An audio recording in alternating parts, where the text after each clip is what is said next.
Nia Ellis just wanted to grab a carton of eggs and check on a few store details before her big meeting.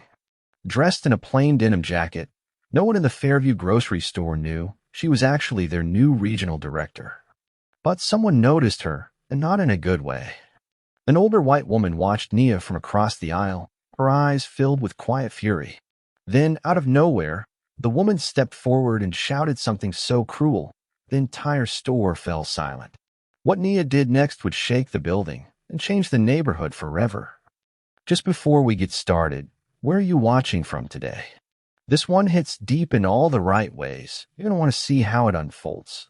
Don't forget to subscribe so you don't miss stories like this. Nia Ellis straightened her simple denim jacket as she entered the Fairview Grocery store. No one would guess she was the new regional director of the chain's 13 locations in the greater Atlanta area. That was exactly how she wanted it. The fluorescent lights hummed above her as she grabbed a small red basket. Today wasn't about flashing credentials or announcing her arrival. Today was about seeing the truth of store number 247 through a customer's eyes. Nia had worked her way up from cashier to regional director over 15 years. She remembered the aching feet, the customer complaints, the managers who never seemed to notice when things went right. When the company had promoted her last month, she made herself a promise. She would never become one of those executives who forgot what it was like on the front lines. Checking produce first, she whispered to herself, making mental notes. The apples looked fresh, but the display was messy. The organic section signs were hard to read. A young employee named Sarah, according to her name tag, was arranging bell peppers with careful attention. Nia smiled. Details mattered. People mattered. This was why she had fought so hard for this position. Not for the title, but for the chance to make 13 stores better places to work and shop. She moved through the aisles, noting what worked and what didn't. The international food section was pathetically small. The checkout lines needed better management. But the store was clean, and most employees smiled as they worked. At 34, Nia had already faced more obstacles than many executives would in a lifetime. Growing up in a struggling neighborhood in South Atlanta, she'd worked part-time throughout college, fighting for her business degree while supporting her younger siblings after their mother's early death. Every step up the corporate ladder had required twice the effort of her white counterparts. "Excuse me," she asked a stock boy. "Where can I find the customer service desk?" "End of aisle 12, ma'am," he answered without looking up. Nia thanked him and headed that way, already forming plans for staff training improvements. This store had potential. It served a diverse neighborhood but hadn't quite figured out how to reflect that diversity in its offerings or staffing. She could change that. Her phone buzzed with a text from Keisha Johnson, the HR director she'd been partnered with for the regional transition. "How's the secret mission going? Discovered any disasters yet?" Keisha's message read. Nia smiled. Keisha understood why these incognito visits mattered. Nothing disaster level. Lots of opportunity. Meeting you at corporate at 3. Bringing notes. At the customer service desk, Nia observed a middle-aged white man, Thomas Reed according to his name tag, handling a return with patience. The store manager. She'd review his file later. For now, she was just another customer in a denim jacket with a half-filled basket. As she turned toward the dairy section, Nia didn't notice the older white woman watching her with narrowed eyes. She didn't see the woman's lips tighten or her knuckles whiten around her designer purse. Nia was too busy imagining what this store could become, a true community hub where everyone felt welcome and valued. She had no idea that in less than 5 minutes, this routine store visit would transform into something that would test everything she believed about herself, her position, and her purpose. Nia reached for a carton of eggs, carefully checking for cracks. The lessons her grandmother taught her never faded. Always check your eggs. Always stand tall. And always remember that your dignity isn't something anyone can take from you, only something you can give away. As she placed the eggs in her basket, Nia felt a strange sensation, like a storm gathering behind her. She turned, about to face a moment that would change not just her day, but the entire community around Fairview Grocery. Thomas Reed, the store manager, glanced at his watch. Another 4 hours until his shift ended. He'd been at Fairview Grocery for 7 years, managing for 5. The corporate office had been buzzing about changes coming, a new regional director taking over their district. Rumor had it she was young, black, and determined to shake things up. Thomas sighed. Change always meant more work, more forms, more training. At 53, he'd seen executives come and go, each with grand visions that rarely survived contact with retail reality. Still, he ran a decent store. Sales were steady, turnover was average, complaints were minimal. Mr. Reed. Sarah Chen approached the customer service desk. The 22-year-old cashier was one of his best employees, quick, efficient, and genuinely kind to customers. The coupon scanner at Register 3 is acting up again. I'll call maintenance, Thomas said. Use Register 4 for now. As Sarah returned to her post, Thomas noticed a woman in a denim jacket examining produce with unusual attention to detail. Something about her seemed different from the typical rush shopper. She studied signs, checked stock levels, and observed staff interactions. A secret shopper, perhaps? Corporate sent them occasionally to evaluate customer experience.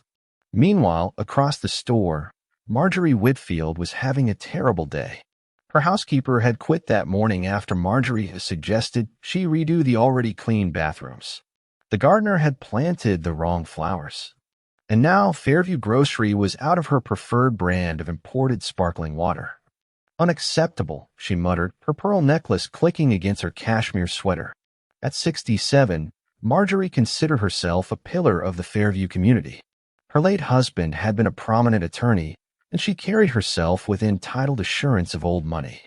Marjorie had watched the neighborhood change over the years, becoming increasingly diverse.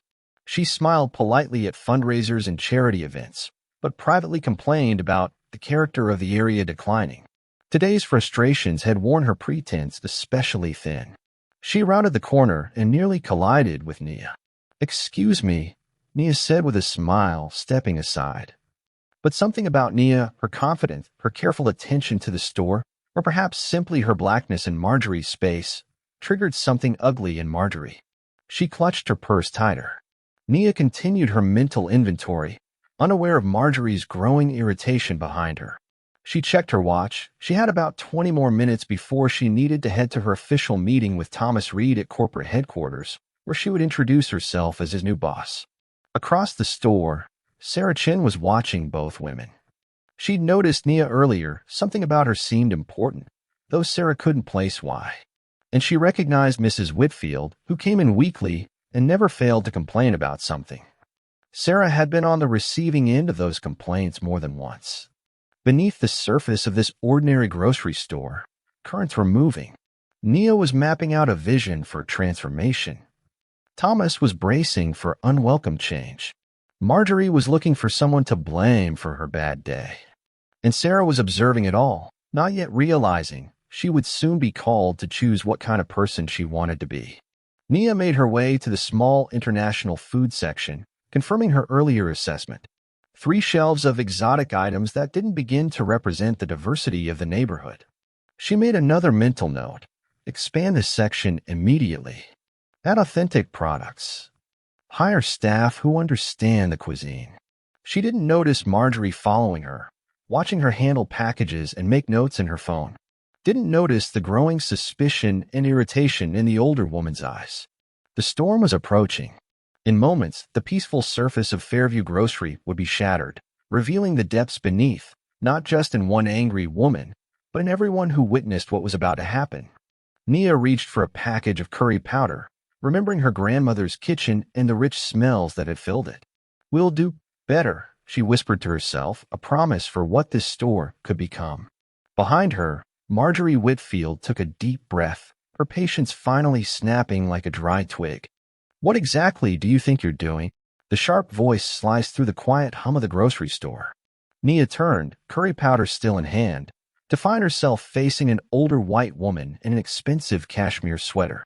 The woman's face was tight with barely contained anger, her manicured hand clutching a designer purse like a weapon. Excuse me, Nia replied, keeping her voice neutral. I've been watching you, Marjorie said, her voice rising. examining everything, taking notes, handling all the products. Are you planning to steal something? Or are you some kind of health inspector? Either way, you don't belong here. Nia blinked, momentarily stunned. She'd experienced racism before, the subtle kind that came with questioning glances and unspoken assumptions. But this was different, brazen, and public. "Ma'am, I'm just shopping," Nia said calmly, though her heart had begun to race. She was acutely aware of other customers slowing down, pretending to examine nearby products while watching the confrontation unfold. "Shopping. Please."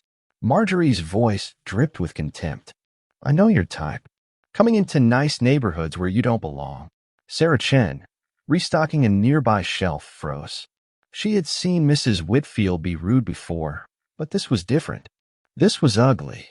She glanced toward the manager's office, wishing Mr. Reed would appear.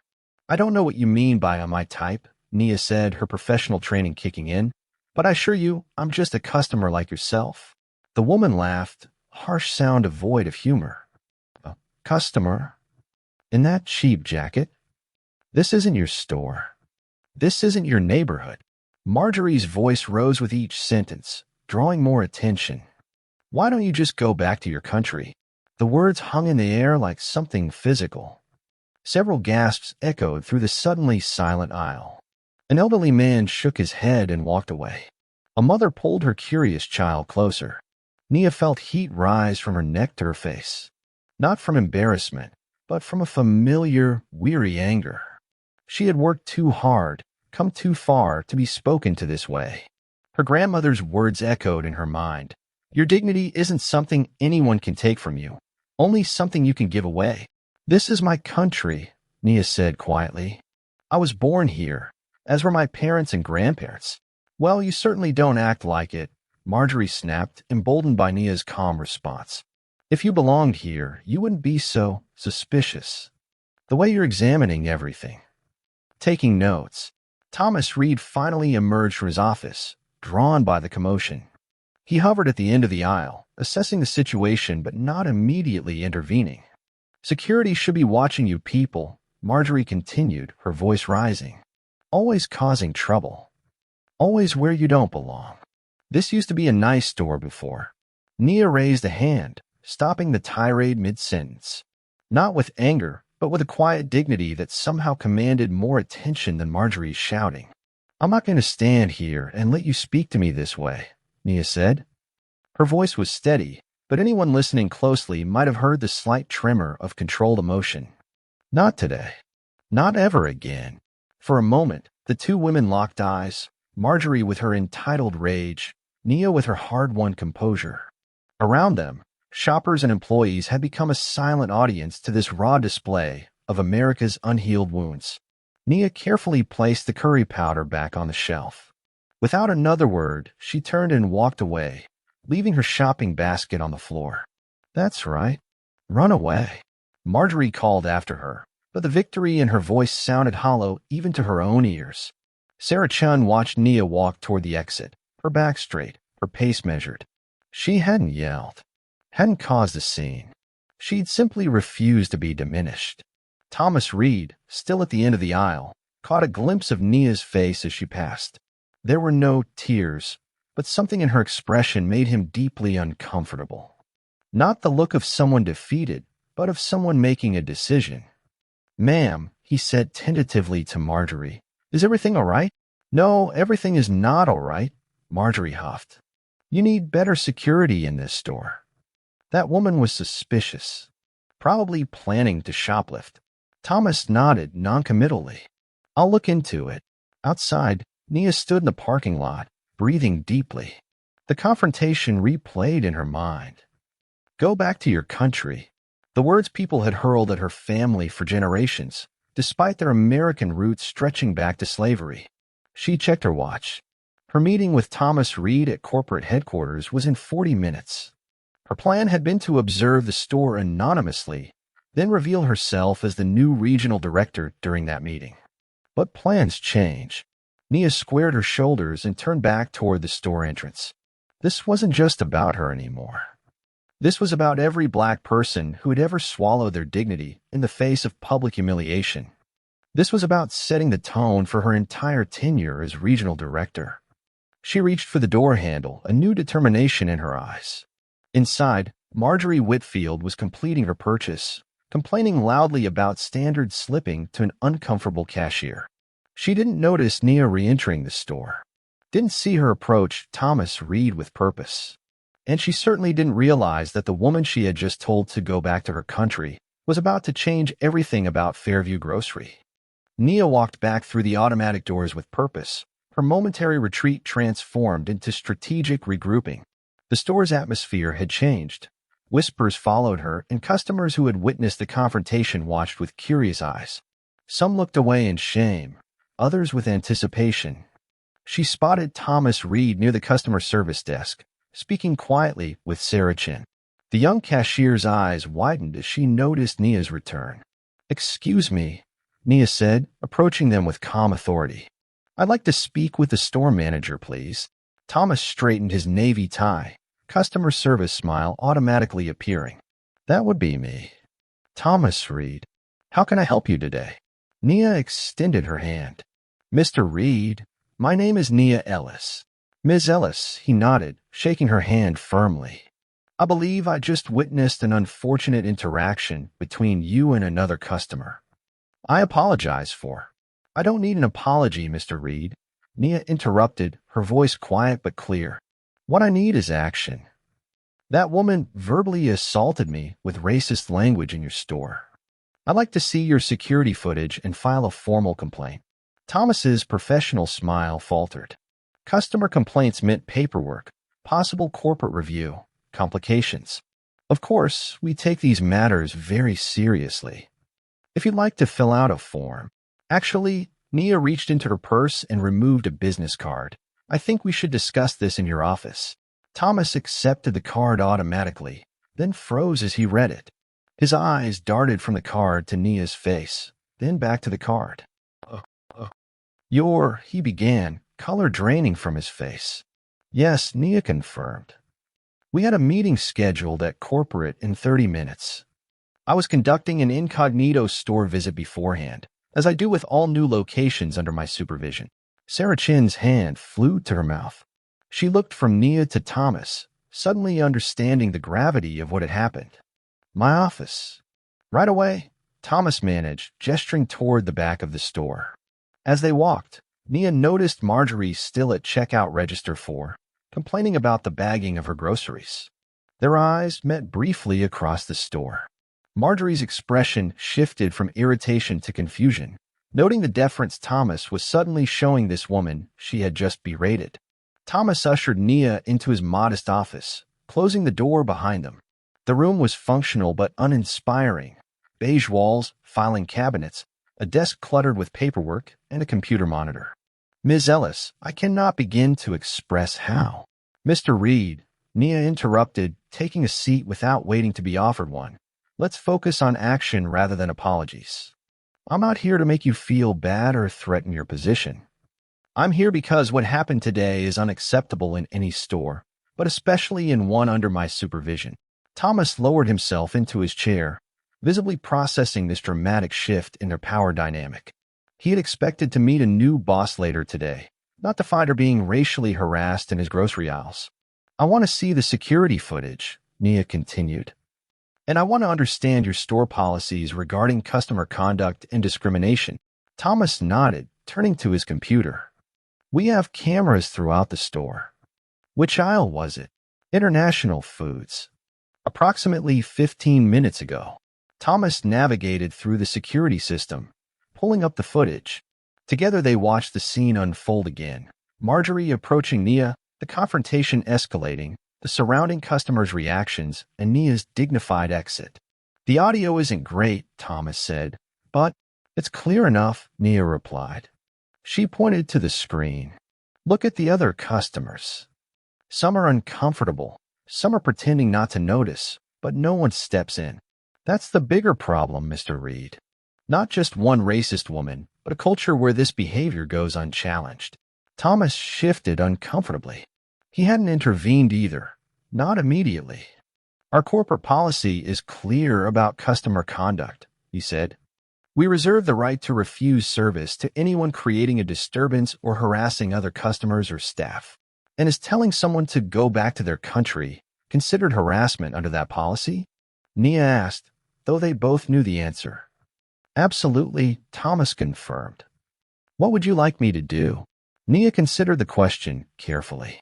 This moment would set the tone for her entire leadership.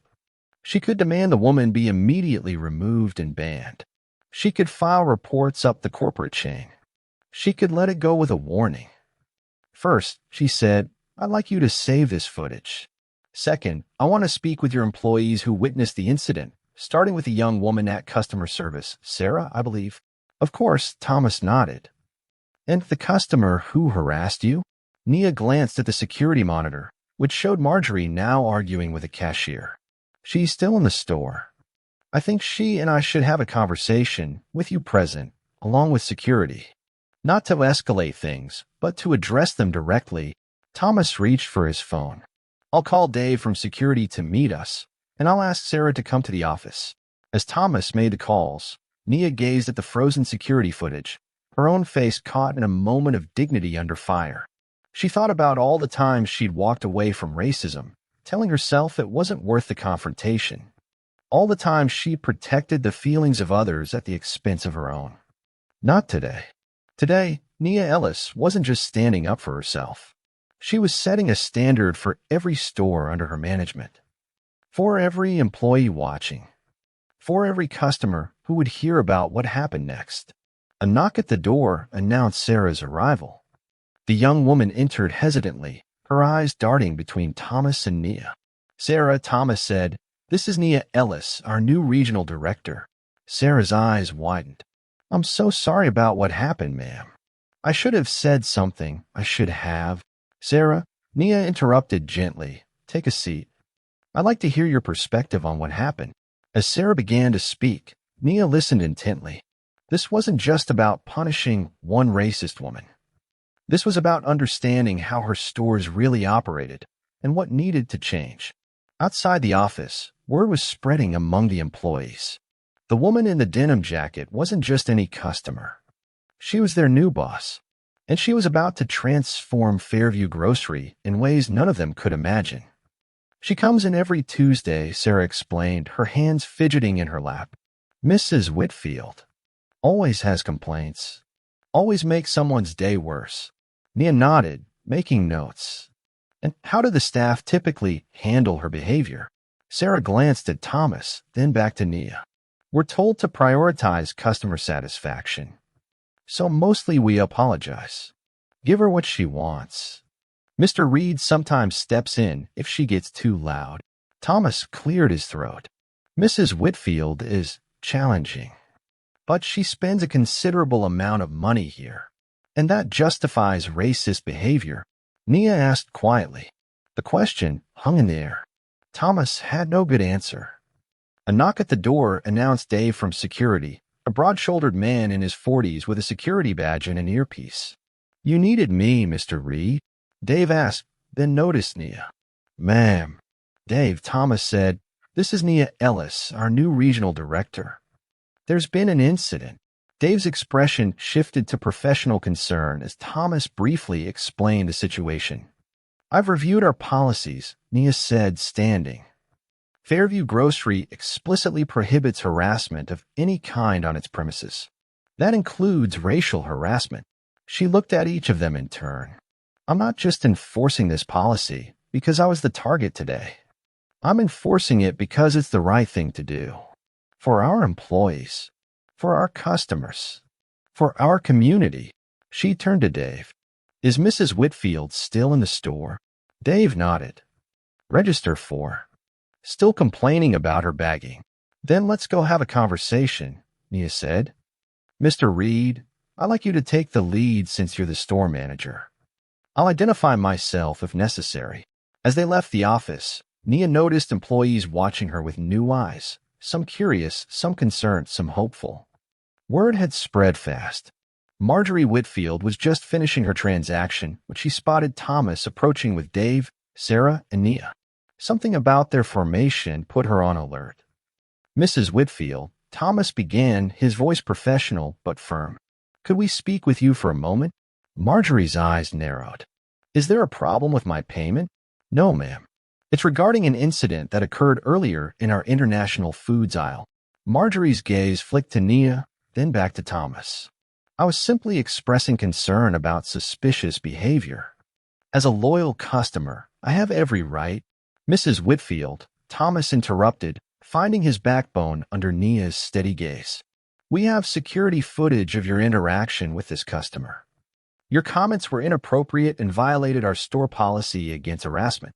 Around them, other customers slowed their shopping, sensing drama unfolding. Employees found reasons to work nearby, watching while pretending not to. Harassment? Marjorie scoffed. I was simply... You told me to go back to my country, Nia said calmly. This is my country. I was born here, as were generations of my family. Marjorie's face flushed. Well, you were behaving suspiciously. Anyone would have. I was shopping, Nia replied. But more importantly, I was conducting a store visit in my capacity as the new regional director for Fairview Grocery. The color drained from Marjorie's face. Her mouth opened, then closed again. Your behavior today violated our customer conduct policy. Nia continued, her voice level but firm. Mr. Reed is within his rights to ask you to leave and not return. Marjorie looked to Thomas, perhaps expecting him to contradict this black woman who surely couldn't hold such authority. But Thomas stood tall, newfound resolve in his posture. Mrs. Whitfield, he said, we value all our customers, but we will not tolerate harassment or discrimination. I'm going to have to ask you not to return to this location. You're banning me? Marjorie's voice rose in disbelief. Me? Do you know how much money I spend here? Do you know who I am in this community? Dave, the security guard, stepped forward slightly. Not threatening, but present. This is outrageous, Marjorie continued, looking around for support from other customers. She found none. I want to speak to your manager. I am the manager, Thomas replied. Then I want to speak to your boss. Nia stepped forward. That would be me, Mrs. Whitfield. Regional Director, Nia Ellis. She offered her business card, which Marjorie refused to take. This is about money for your store, isn't it? Marjorie's voice had turned calculating. I spent thousands here every year. You're going to throw that away because of one misunderstanding. This isn't about money, Nia replied. This is about the kind of environment we want to create. One where everyone is treated with dignity, including you, Mrs. Whitfield. But that dignity must be mutual. Marjorie's face hardened. You'll regret this. I have friends, influential friends. Perhaps, Nia acknowledged. But I hope what you'll actually do is reflect on today. On your words and their impact. On why you felt entitled to speak to me that way. For a moment, something flickered across Marjorie's face. A crack in her certainty, perhaps. But it vanished as quickly as it appeared. Dave will escort you to your car, Thomas said. Your groceries have been paid for. As Dave guided a fuming Marjorie toward the exit, Nia turned to find nearly a dozen employees and customers watching. The store had gone quiet, bearing witness to this rare moment of accountability. Back to work, everyone, Thomas said awkwardly. But Nia held up a hand. Actually, if I could have everyone's attention for a moment. Employees gathered closer. Customers paused their shopping. What happened here today was unfortunate, Nia began. But it's also an opportunity. An opportunity to be clear about who we are and what we stand for as a company. She looked around at the diverse faces watching her. Black, white, Asian, Latino, young, old. Fairview Grocery serves everyone. Employs everyone. Respects everyone. That's not just a policy on paper. It's a commitment we live by. What you just witnessed wasn't about punishing one person.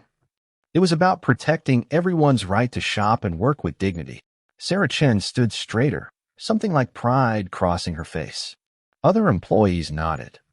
I'm Nia Ellis, your new regional director. And I promise you this, what happened today is the beginning of a change. Not just in how we handle difficult situations, but in how we see our responsibility to each other and to our community. Thomas Reed watched his new boss with growing respect. This was not what he had expected when he heard about the new regional director. This was leadership he could believe in. As the impromptu gathering dispersed, Nia turned to Thomas. "Now, Mr. Reed, I believe we still have that meeting scheduled. But I think we've already covered quite a bit of ground, don't you?" Thomas nodded, a new determination in his eyes. "Yes, ma'am. I think we have." Outside in the parking lot, Marjorie Whitfield sat in her luxury car, hands gripping the steering wheel, face burning with humiliation. She had been banned, her Marjorie Whitfield, from the grocery store she'd patronized for 15 years. And somewhere beneath her anger was a whisper of something else. A voice asking uncomfortable questions about why she had really confronted that woman. Questions she wasn't ready to hear, but that would follow her home nonetheless. Back inside, Nia Ellis was just getting started. Nia sat across from Thomas Reed in the corporate conference room, her notebook open, her expression determined. What had begun as a routine store evaluation had transformed into something much more significant. "I want to be very clear, Mr. Reed," Nia said. "Today's incident isn't isolated. It's a symptom of larger issues that exist in retail spaces across America." Thomas nodded, still processing everything that had happened. "I understand. And I want you to know that I'm committed to whatever changes you think are necessary." "Good," Nia replied. "Because I'm not interested in simply banning one racist customer and considering our job done. That's treating the symptom, not the cause." She flipped to a fresh page in her notebook and wrote Fairview Transformation Initiative at the top. "Tell me, Mr. Reed, what training do your employees currently receive regarding diversity and inclusion?" Thomas shifted uncomfortably. "The standard corporate module during onboarding. It's about 30 minutes long. And how are employees instructed to handle incidents like what happened today?" "They're told to get a manager," Thomas admitted. "But honestly, it's not something we've addressed specifically." Nia made several notes. "And what about your international food section?" "I noticed it's quite limited." "Budget constraint," Thomas explained. "And we weren't sure there was enough demand. In a neighborhood that's 40% non-white?" Nia raised an eyebrow.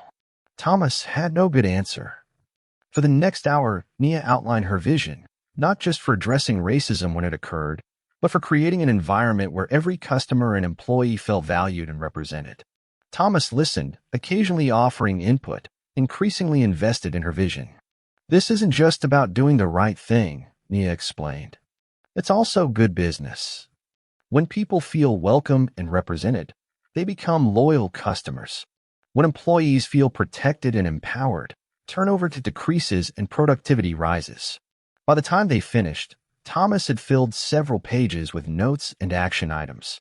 The store manager who had begun the day, resistant to change, was now eager to be part of it. "I'd like to meet with your full staff tomorrow morning before opening," Nia said as they concluded. "Can you arrange that?" "Absolutely," Thomas agreed. 7:30 a.m.? Perfect. And Thomas, she used his first name deliberately. "Thank you for stepping up today. It would have been easier to take the path of least resistance." Thomas nodded, a new resolve in his eyes. "I should have done more sooner. But I'm ready to do better."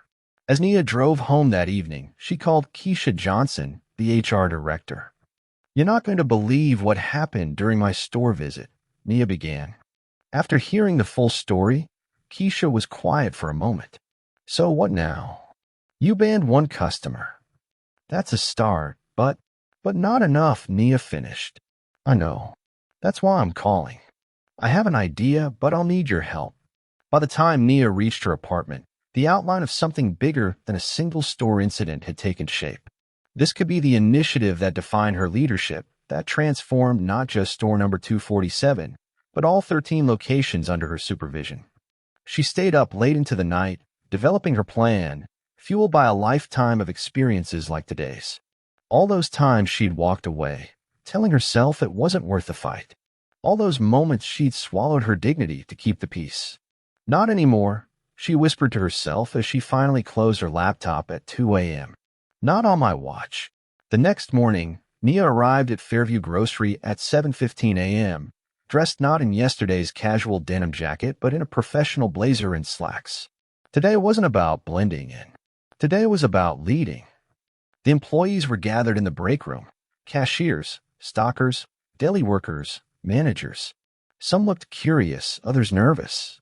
Sarah Chen sat near the front, determination in her eyes. Thomas introduced Nia formally, though many already knew who she was, either from witnessing yesterday's confrontation or from the rapid spread of store gossip. "Thank you all for coming in early," Nia began, looking around the room. "I'm Nia Ellis, your new regional director. Some of you witnessed what happened in your store yesterday. For those who didn't, I'll briefly explain."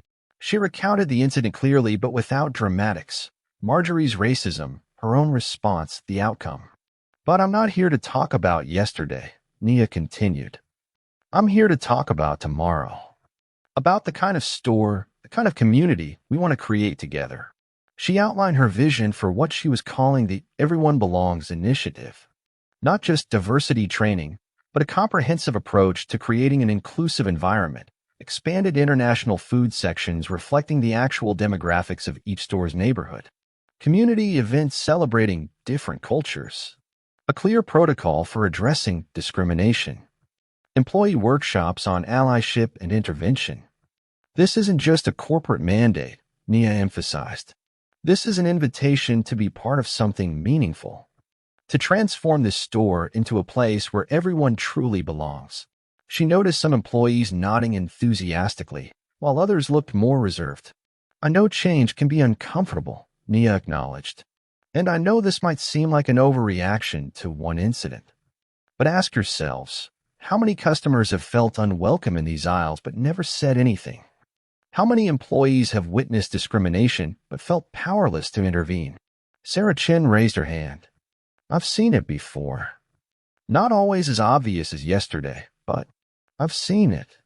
And I never knew what to do." Others began to nod, sharing similar experiences. "That changes today," Nia promised. "Starting now, we're creating a culture where everyone knows exactly what to do. Where standing up for respect isn't optional, it's who we are." By the time the store opened at 8 a.m., something had shifted. It wasn't just new policies or procedures. It was a sense of purpose, of being part of something larger than stocking shelves or ringing up groceries. As customers began to filter in, they found employees more engaged, more present. Thomas Reed walked the floor with new confidence, greeting people by name, noticing details he'd overlooked before. And in the employee break room, a large poster now hung on the wall with the words "Everyone Belongs" at the top. Beneath it was a sign-up sheet for the first community feedback session, already filling with names. The seeds of change had been planted. Now they needed to grow. 3 weeks after the confrontation with Marjorie Whitfield, Fairview Grocery Store number 247 was already changing. The international food section had doubled in size, now featuring authentic products from the diverse cultures represented in the neighborhood. New signage appeared throughout the store in multiple languages. The bulletin board near the entrance advertised upcoming cultural cooking demonstrations and community events. But the most significant changes weren't visible on the shelves.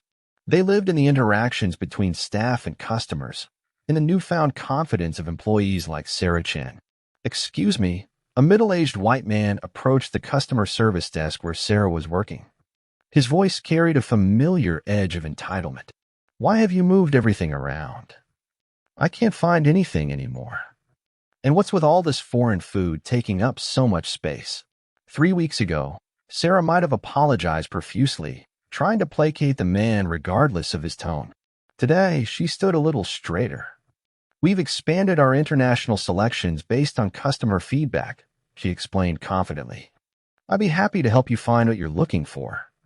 We also have store maps available if you prefer to navigate on your own." The man frowned, clearly expecting her to be more flustered by his complaints. "Well, it's inconvenient. And I don't appreciate all these changes." His emphasis on the last word carried an unmistakable weight. Sarah maintained eye contact, her voice pleasant but firm. "Change can take some adjustment. But we're excited to better serve our whole community. Now, what were you looking for today?" Nearby, Thomas Reed watched the interaction with quiet pride. Sarah had attended every optional training session of the Everyone Belongs initiative, emerging as one of its most enthusiastic advocates. The customer grumbled but ultimately accepted Sarah's offer of assistance. As she walked him to find his items, Thomas turned to find Nia Ellis observing from nearby. "She's really stepped up," Nia commented. Thomas nodded. "Many of them have. The training is making a difference." "And the resistance?" Nia asked.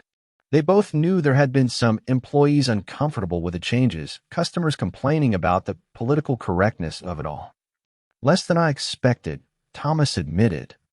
"When people see the practical benefits, happier customers, more positive atmosphere, even increased sales in our expanded sections, it's hard to argue with results." Today was important. Representatives from all 13 stores in Nia's region had gathered for a special training session. What had begun as a response to one incident was expanding into a region-wide initiative. In the employee training room, Keisha Johnson from HR was setting up with Nia's assistants.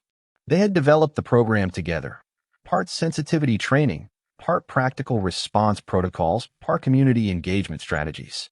"Nervous?" Keisha asked, noting Nia's careful attention to every detail of the setup. "A little," Nia admitted. "This is bigger than anything I've implemented before." "If it fails." "It won't," Keisha assured her. "You've already proven the concept here at store number 247.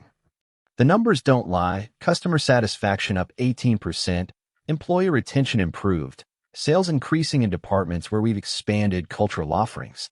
Nia nodded, drawing strength from the concrete results. This wasn't just about feelings or politics.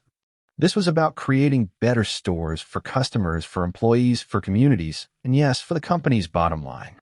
As managers and representatives from other stores began to file in, Nia noticed some skeptical expressions among the enthusiasm. That was to be expected. Change never came without resistance. "Welcome, everyone," Nia began once all 26 participants had taken their seats. "Thank you for coming today. Before we dive into the specifics of the Everyone Belongs initiative, I want to share why we're here." She recounted the incident with Marjorie Whitfield, not centering herself as a victim but focusing on the systemic issues it revealed. "This isn't about one racist customer," Nia emphasized. "It's about creating environments where everyone feels valued, where discrimination has no place to hide, and where our employees have the tools and confidence to uphold our values." One of the managers raised his hand, an older white man from one of the suburban locations. "With all due respect, Ms. Ellis, are we making a mountain out of a molehill?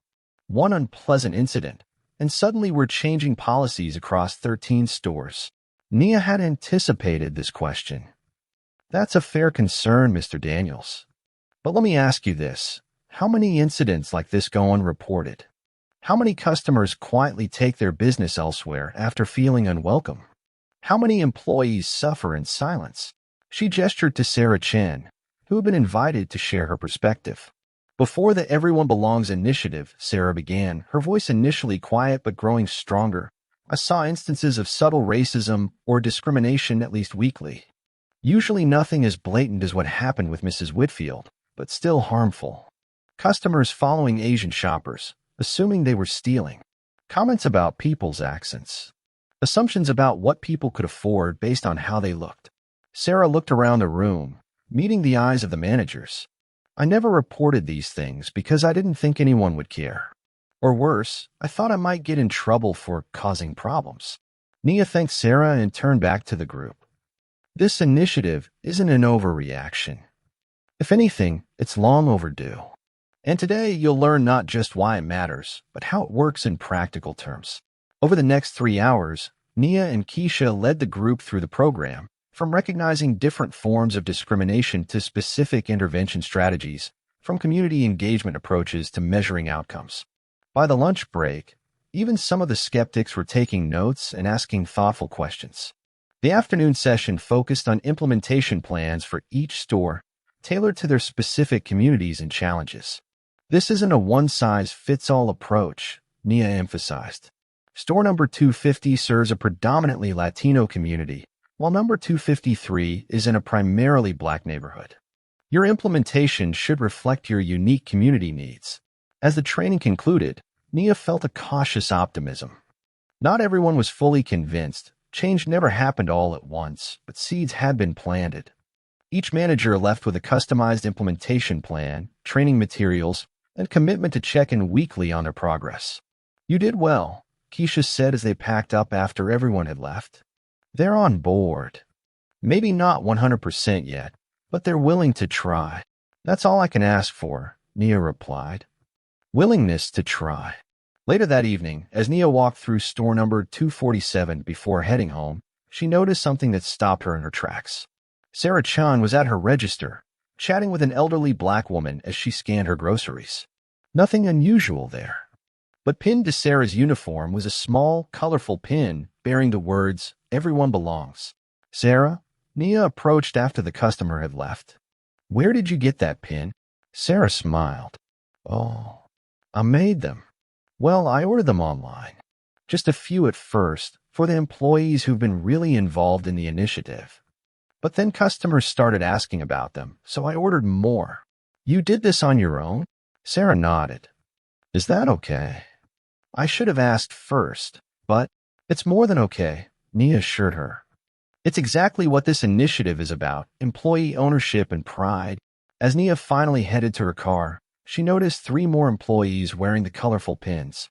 And one customer, the elderly woman Sarah had been helping, had one pin to her coat as well.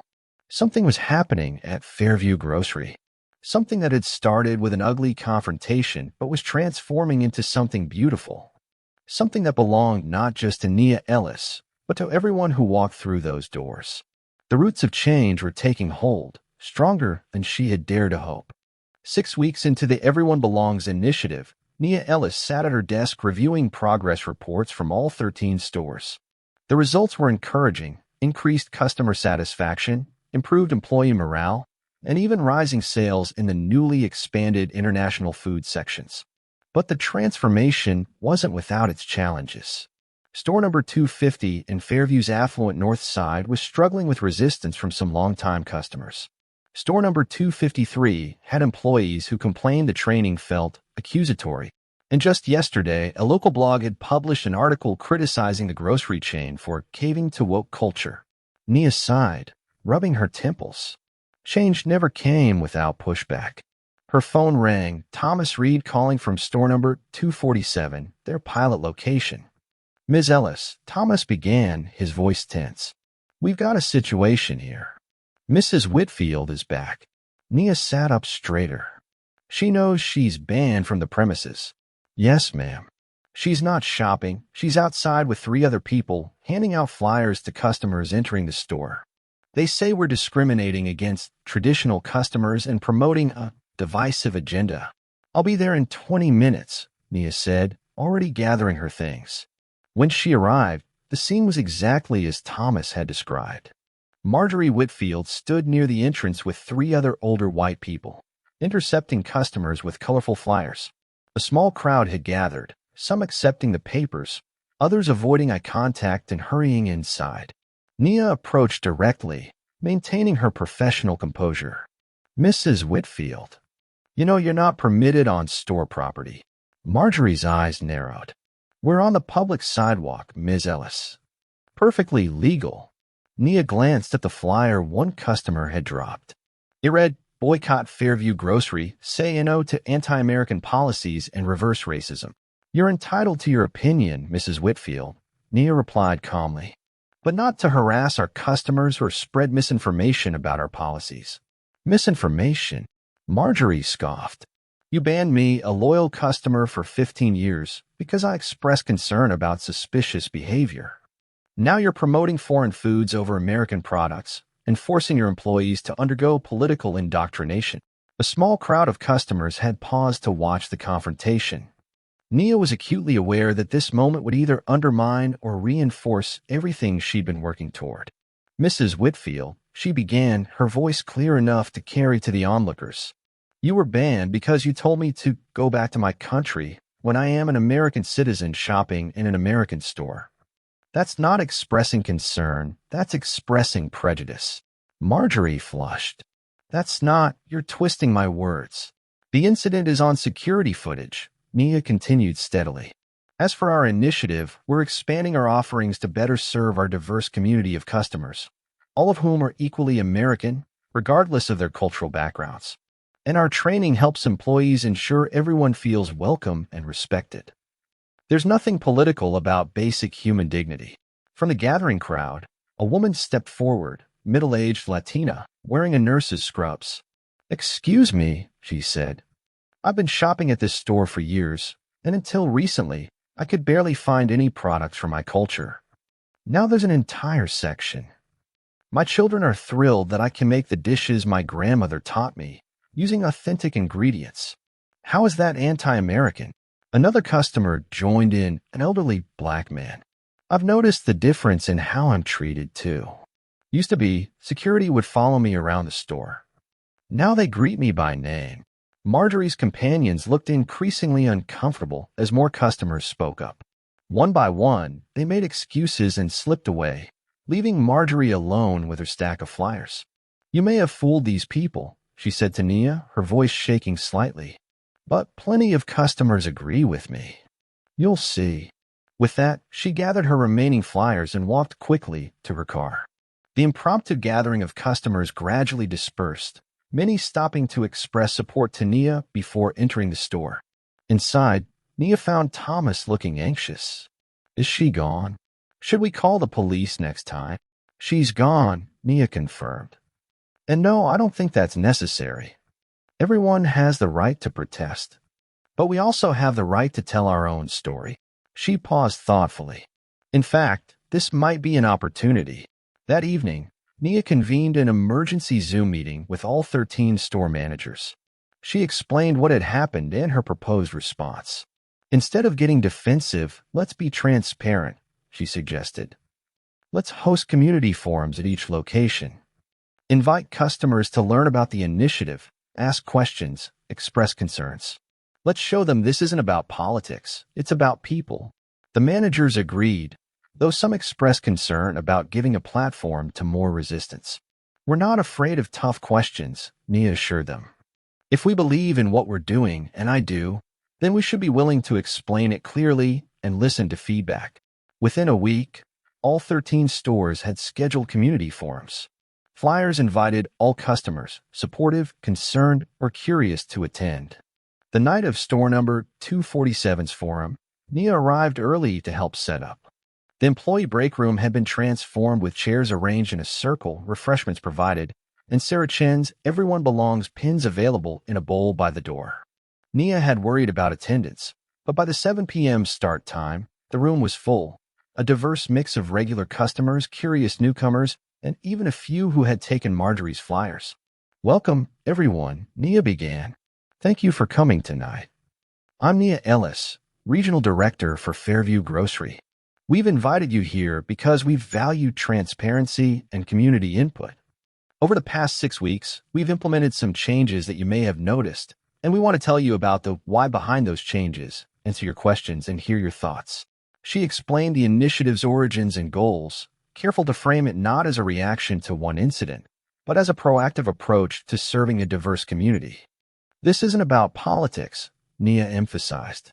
"It's about creating an environment where everyone feels welcome, valued, and represented, where our product offerings reflect the actual people who shop here, where our employees have the tools to ensure respect and dignity for all."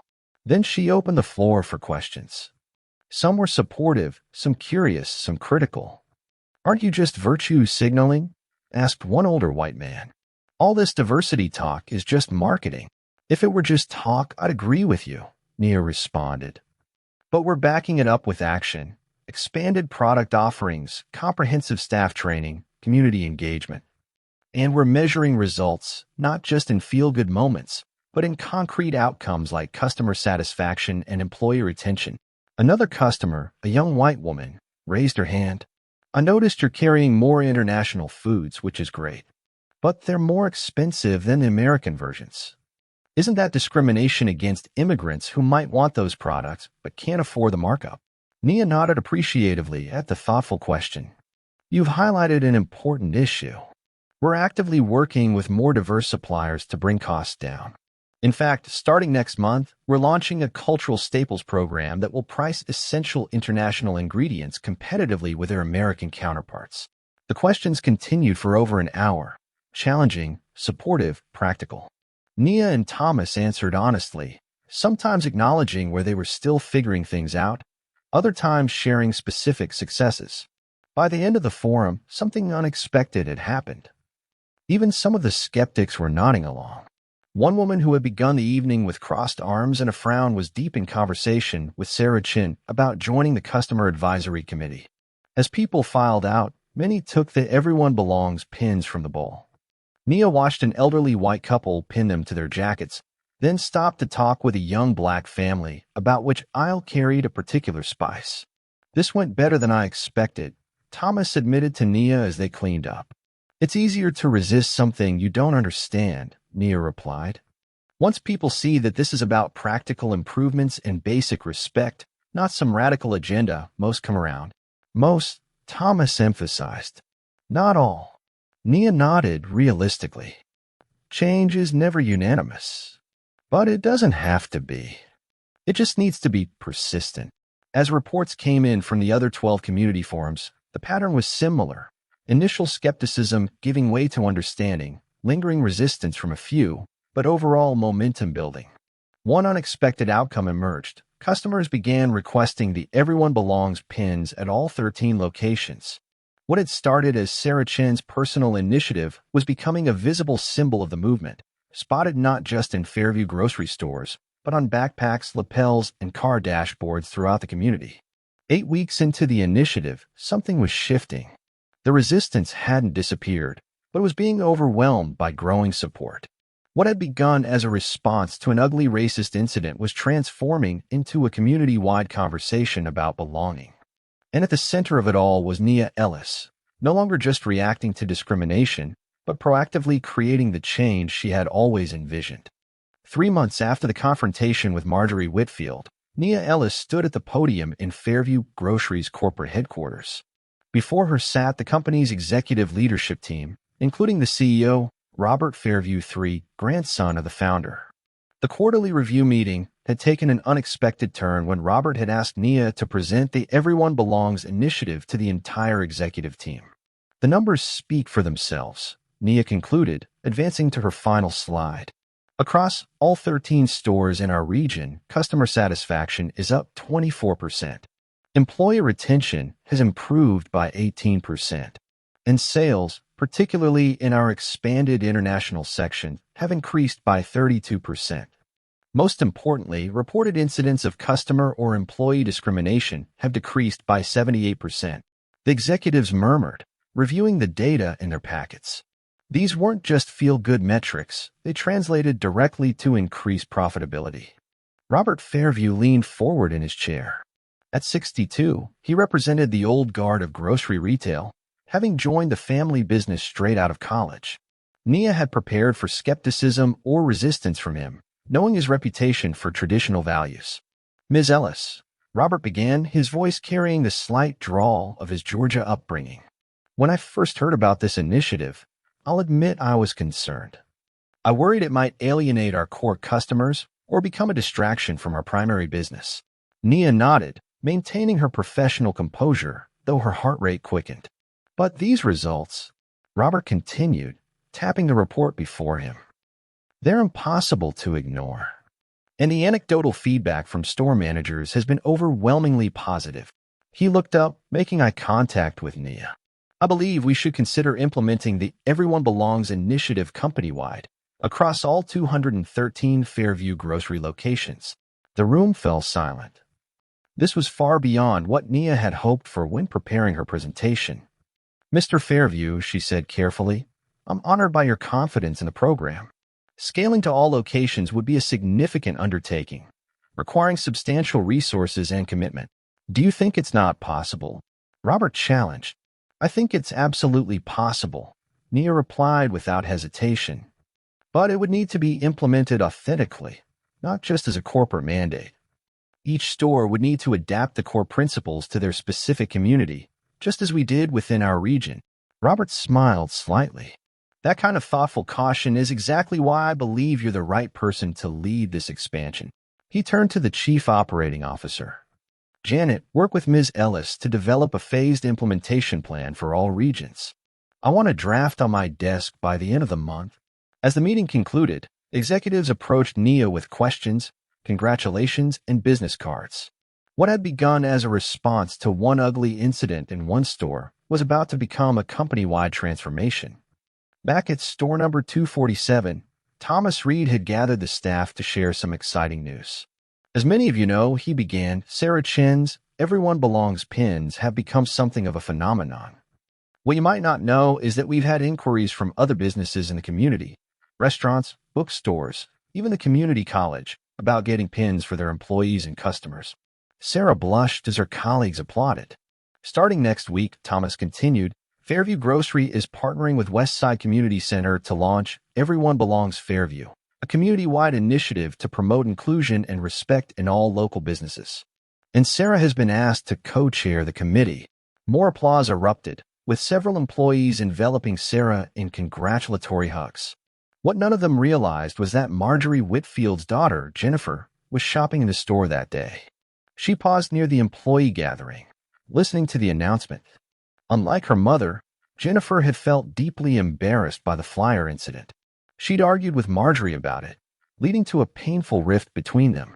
Jennifer watched the genuine joy on the employees' faces, noted that Everyone Belongs pins many customers now wore proudly, and made a decision. She approached Thomas after the staff dispersed. "Excuse me," she said hesitantly. "I'm Jennifer Whitfield, Marjorie's daughter." Thomas stiffened slightly, recognizing the last name. "How can I help you, Ms. Whitfield? I wanted to apologize for my mother's behavior. She doesn't speak for our entire family." Jennifer twisted her hands nervously. "Actually, I was wondering if there might be a way for me to get involved with this Everyone Belongs initiative. Maybe volunteer at one of the community events." Thomas's expression softened. "I think that would be wonderful. Let me introduce you to Sarah Chin. She's coordinating our community partnerships."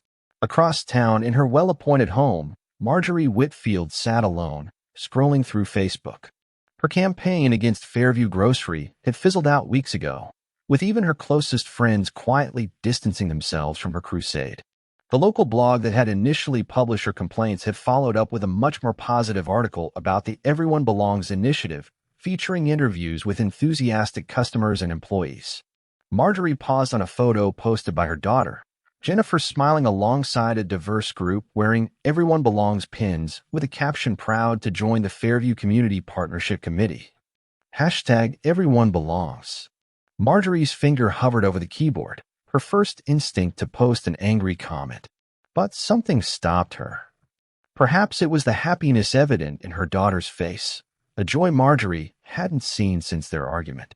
Or perhaps it was the growing realization that her stance had left her increasingly isolated, while community she claimed to defend was moving forward without her.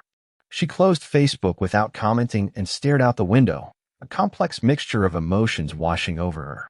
Meanwhile, Nia Ellis was driving between stores, her car Bluetooth connected to a call with Keisha Johnson from HR. "The corporate rollout is happening," Nia confirmed. "But that's only part of what I wanted to discuss. I've been thinking about the bigger picture.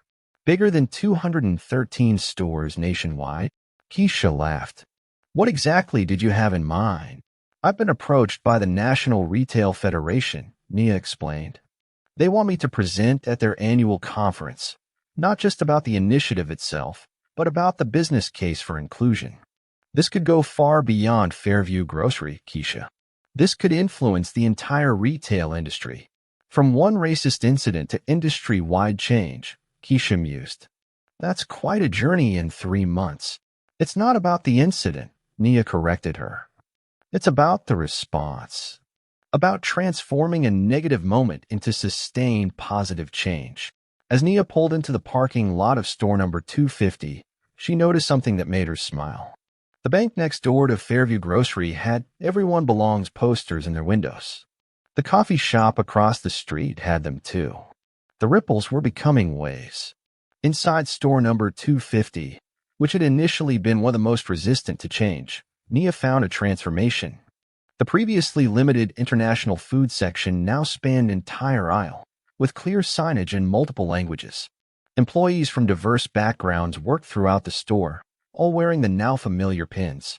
A community bulletin board near the entrance advertised upcoming cultural cooking demonstrations, language exchange programs, and the next meeting of the Fairview Community Partnership. Ms. Ellis, the store manager, greeted her enthusiastically. Perfect timing. We're about to start our first cultural cooking demonstration. Mrs. Patel is teaching how to make authentic chai and samosas. In the store's newly created community corner, a group of customers gathered around an elderly Indian woman who was explaining the significance of different spices. The audience was remarkably diverse, young, old, multiple ethnicities, all engaged and asking questions. Nia stood at the back, observing not as a regional director, but as a witness to genuine community connection. This wasn't corporate diversity training or performative inclusion. This was neighbors learning from each other, curiosity replacing judgment, differences becoming points of interest rather than division. As Mrs. Patel demonstrated how to fold the perfect samosa, an elderly white man, who had been one of the most vocal critics at the community forum 3 months ago, raised his hand. My wife used to make something similar, pierogi from her Polish grandmother's recipe, he said. I wonder if the techniques are related? Very possible. Mrs. Patel replied warmly. Many cultures have similar filled pastry traditions. Perhaps you could share your wife's recipe at next week's demonstration? The man nodded, visibly moved by the invitation. She passed away last year. I think she would have loved this. Watching this simple, human exchange, Nia felt a profound satisfaction.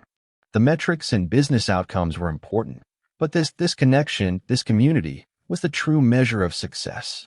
Her phone buzzed with a text from Thomas Reed. You won't believe who just volunteered for the Community Partnership Committee. Jennifer Whitfield, Marjorie's daughter, says she wants to be part of the change. Nia smiled. Even the strongest resistance could crumble in the face of authentic community transformation. Not through force or shame, but through the simple power of belonging. As she prepared to meet with store number 250's management team, Nia reflected on how far they had come in just 3 months. From one ugly confrontation in a grocery aisle to a movement that was transcending the stores themselves, reaching into the broader community and soon, perhaps, the entire industry. And it had started with a simple, powerful choice to respond to hatred not with more hatred, but with dignity, strategy, and a vision of what could be. 6 months to the day after Marjorie Whitfield had told Nia Ellis to go back to your country, Fairview Grocery store number 247 was hosting a celebration. Colorful banners bearing the Everyone Belongs logo hung from the ceiling. Tables of food representing dozens of cultures lined the normally staid grocery aisles. Children played games while adults mingled, sampled dishes, and shared stories. The occasion, the official launch of Everyone Belongs Fairview, the community-wide expansion of what had begun as a grocery store initiative. Over 50 local businesses had joined, from restaurants to banks, bookstores to medical practices, each committed to the core principles: inclusive hiring, staff training, cultural competence, and active community engagement. Nia Ellis stood near the entrance, watching the diverse crowd with quiet satisfaction. Beside her, Thomas Reed looked almost unrecognizable from the hesitant manager of 6 months ago. His confidence had grown alongside his commitment to the initiative he once feared would be too political for grocery retail. Can you believe how far we've come? Thomas said, gesturing toward the celebration. From one horrible incident to this. It's not about where we started, Nia replied. It's about where we decided to go from there. Sarah Chen approached, now wearing an official community partnership coordinator badge alongside her cashier name tag. Fairview Grocery had created the position specifically for her, acknowledging her natural leadership in bridging store operations with community engagement. Ms. Ellis, Sarah said excitedly, the mayor just arrived, and she's asking to speak with you personally. As Nia made her way through the crowd, she greeted employees and customers by name. A year ago, she had been a mid-level manager, hoping for promotion that would finally give her the authority to make meaningful changes. Now she was overseeing the nationwide rollout of Everyone Belongs across all 213 Fairview Grocery locations and preparing to present at the National Retail Federation Conference next month. Ms. Ellis, Mayor Richardson extended her hand warmly. It's an honor to finally meet you. What you've created here goes far beyond retail. You're transforming how our entire community thinks about belonging. Thank you, Mayor, Nia replied. But I can't take credit for what the community has embraced and made their own. This is bigger than any one person or store now. That's exactly why I wanted to speak with you, the mayor continued. The City Council has unanimously approved funding for an inclusion resource center based on the Everyone Belongs model. We'd like you to consult on its development. As Nia discussed the possibilities with the mayor, she noticed a commotion near the entrance. A hush fell over one section of the crowd, with people turning to stare. Marjorie Whitfield had entered the store.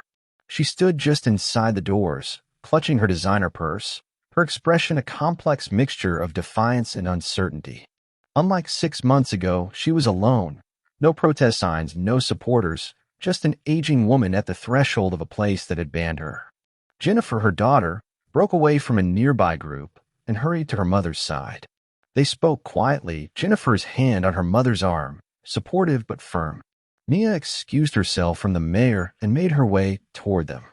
The crowd parted, many watching to see what would happen in this unexpected reunion. Mrs. Whitfield, Nia said as she approached. This is a surprise. Marjorie straightened her shoulders. Ms. Ellis. Jennifer thought I should come today. She glanced at her daughter, who nodded encouragingly. She seems to think I have something to learn here. Everyone is welcome to learn, Nia replied carefully. That's the whole point. An uncomfortable silence stretched between them. Around them, the celebration continued, though many nearby had quieted to observe this tense exchange. I'm still banned from shopping here, Marjorie stated, more question than declaration. Store policy hasn't changed, Nia confirmed. But this is a community event, open to all residents. Including you.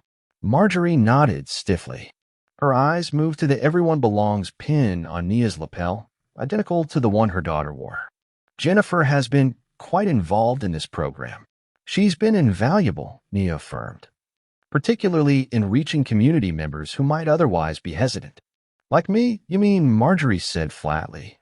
Like anyone who values tradition and is concerned about change, Nia replied diplomatically. Those voices matter too, Mrs. Whitfield. Belonging isn't just for people who already agree with us. Something in Marjorie's expression shifted slightly, not quite softening, but perhaps considering. Jennifer says I should try the cultural food samples. That I might be surprised. I recommend the Colombian empanadas, Nia suggested, recognizing the small opening for what it was. Mrs. Ramirez makes them from her grandmother's recipe. They're not entirely unlike those meat pies you mentioned enjoying at the charity luncheon last year. Marjorie looked startled that Nia would know such a detail about her preferences. But Jennifer smiled. Mom loves a good meat pie, she confirmed. Come on, let's try them. She led her mother deeper into the celebration, navigating through the diverse crowd with practiced ease. Thomas approached Nia as she watched them go. That was unexpected. Change always is, Nia replied. Sometimes it comes dramatically, like our confrontation 6 months ago. Sometimes it comes slowly, through hundreds of small interactions and choices. You think she's actually changing? Thomas sounded skeptical. I think she's here, Nia said simply. That's already different from where she was. The rest will take time. As the celebration continued into the evening, Nia found a quiet moment to slip away to her favorite spot in the store, the greatly expanded international food section. What had once been 3 sad shelves of exotic items was now 3 full aisles representing dozens of cultures, with clear educational signage and regular demonstrations by community members. She picked up a package of curry powder, similar to the one she'd been holding 6 months ago when Marjorie confronted her. The memory was still vivid, but now it felt more like the beginning of an important story than a painful wound. Ms. Ellis. Nia turned to find Sarah Chin. Sorry to interrupt your moment, Sarah said, but there's something I thought you should see. She led Nia to the front windows of the store. Outside, the Everyone Belongs Fairview celebration had spilled into the parking lot. Under strings of lights, People of all ages and backgrounds were dancing to music from a local multicultural youth orchestra. Children taught each other games from different countries. Older residents shared stories with rapt younger listeners. And there, at a table near the edge, sat Marjorie Whitfield, listening intently as an elderly black man explained something about the chess set between them. "That's Mr. Washington," Sarah explained. "He's been teaching chess in the park for decades." Mrs. Whitfield apparently mentioned she used to play with her late husband, and Mr. Washington invited her to join the community chess club he runs at the library. Nia watched the unlikely pair, the woman who had told her to go back to your country, now learning chess moves from a black man she might never have spoken to before today. "It's not a happy ending yet," Sarah acknowledged, following Nia's gaze. "But it's something, isn't it?" "It's everything," Nia corrected her. "This is exactly what Everyone Belongs is about. Not pretending differences don't exist. Not forcing people to change overnight. But creating spaces where connections can happen naturally, where curiosity can replace fear, where dignity is the baseline for all interactions." As Nia prepared to rejoin the celebration, her phone buzzed with an email notification. The subject line caught her eye: National Retail Federation Keynote Confirmation. She opened it quickly, scanning the contents. The conference organizers had upgraded her presentation from a breakout session to the opening keynote address. They wanted her to share the Everyone Belongs story with all 35,000 conference attendees, retail executives from across the country and around the world. Nia looked back at the celebration unfolding before her, the physical manifestation of what had begun with one painful confrontation and her choice to transform it into something constructive rather than destructive. She thought about all the Marjorie Whitfields across America, all the microaggressions and macroaggressions that people of color face daily. No single program could solve systemic racism or heal centuries of division. But this creating spaces of belonging, insisting on dignity for all, building community across differences, this was a start. "Are you coming back to the party?" Sarah asked. "Absolutely," Nia replied, slipping her phone back into her pocket. The email could wait. Right now, she wanted to be fully present for this moment, this beautiful, imperfect, hopeful moment of community transformation. As she rejoined the celebration, Nia passed a display of the now famous Everyone Belongs pins. A young girl was carefully selecting one, her face serious with the importance of the choice. "Which one do you like?" Nia asked, crouching down to the child's level. "I like the rainbow one," the girl decided. "Because it has all the colors together, and that's how people should be too." "I think that's a perfect choice," Nia agreed. The girl pinned it proudly to her shirt, then looked up at Nia with curious eyes. "My mom says you're the lady who started all this because someone was mean to you. Is that true?" Nia considered how to answer. "Someone was mean to me," she acknowledged. "But that's not why all this started. It started because I believed something better was possible. For all of us." The girl nodded, satisfied with this answer. "I'm glad you made something good instead of being mad." "Me too," Nia said softly. "Me too." As the girl ran off to join the other children, Nia straightened up and surveyed the scene once more. The diverse faces, the shared food, the connections being made, the community being strengthened. What had begun as one woman's hateful words had transformed into thousands of people wearing pins that proclaimed a simple, powerful truth. Everyone belongs. It wasn't perfect. It wasn't finished. But it was real progress, built not on shame or division, but on dignity, inclusion, and the radical notion that a community could transform itself one connection at a time.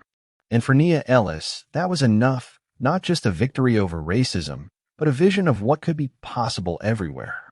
That wraps the story up. Appreciate you being here. Should the story have done even more, or was that enough? I'd love to hear what you think. Leave a comment and check out another powerful story next.